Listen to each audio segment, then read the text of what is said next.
bagaimana hukum seorang perempuan kemudian ingin sholat di masjid. Ingin sholat di masjid. Betul yang tadi ibu sampaikan, yang dituliskan bahwa perempuan itu afdolnya sholatnya di rumah.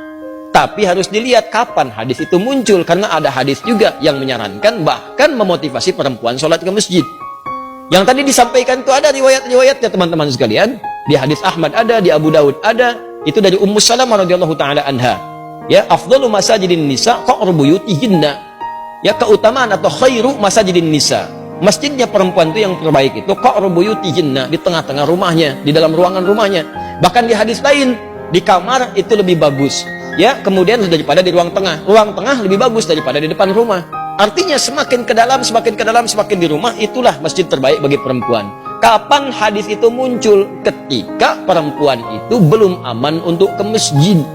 Awal-awal dibangun masjid di Madinah, baik itu masjid Nabi yang kedua dibangun setelah Quba, kemudian orang-orang pada ke masjid, maka terjadilah 3 sifat yang jika ada 3 sifat ini perempuan dianjurkan di rumah.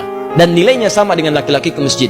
Apa 3 sifat ini? Pertama, ada kewajiban yang berlaku bagi perempuan di dalam rumahnya. Sehingga prioritasnya di rumah, bukan ke masjid. Misal, dia baru punya anak yang diberikan ASI, atau anak yang harus dirawat, yang kalau dibawa ke masjid justru bisa memberikan gangguan kepada orang sholat yang lain dan bisa mengurangi rasa khusyuk. Maka yang pertama, kalau ada tugas perempuan di dalam rumah, memang hanya perempuan yang bisa mengatasi, maka yang afdol itu di rumah, jangan paksakan ke masjid. Yang kedua, jika kemudian di jalan itu belum aman dari fitnah, ini terjadi di zaman Nabi. Awal-awal dibangun Masjid Nabawi itu, bahkan jangankan ke masjid, malam-malam itu suka buang hajat, tidak ada toilet. Yang ada itu kebun-kebun, di kebun-kebun kurma macam-macam. Perempuan-perempuan juga demikian.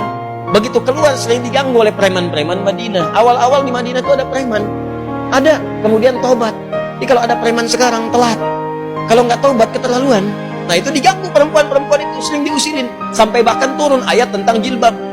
Ya ayyuhan nabiyyu qul li azwajika wa banatika wa nisa'il mu'minin yudnina min jalabibihinna. Hai Nabi, katakan pada istrimu, anak-anak perempuanmu dan perempuan-perempuan yang beriman, sampaikan pada mereka, rendahkan jilbab-jilbab mereka.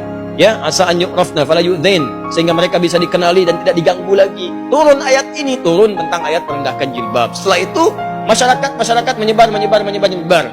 Nah, yang ketiga, memang tidak ada tempat khusus untuk perempuan. Adanya laki-laki saja. Jadi kalau masuk ke sana dia khawatirkan ikhtilaut. Itu yang berbahaya. Maka setelah itulah kemudian dalam 3 kondisi ini perempuan diminta oleh Nabi di rumah, lebih baik di rumah, jangan ke masjid. Setelah kemudian tenang, preman-preman mulai tobat, keadaan mulai tenang, dan masjid mulai luas, maka muncullah hadis-hadis di Al-Bukhari, di Muslim, bagaimana Sayyidah Aisyah mengatakan kalau kami subuh-subuh itu banyak perempuan-perempuan datang ke masjid, kemudian dengan selimut-selimut mereka tutupi sehingga nggak kelihatan karena gelap. Zaman Nabi kan nggak ada lampu seperti ini, ya, nggak ada lampu seperti ini, kelihatan. Jadi begitu sudah mulai remang-remang mereka meninggalkan, sudah cepat lari, salam, balik ke rumah.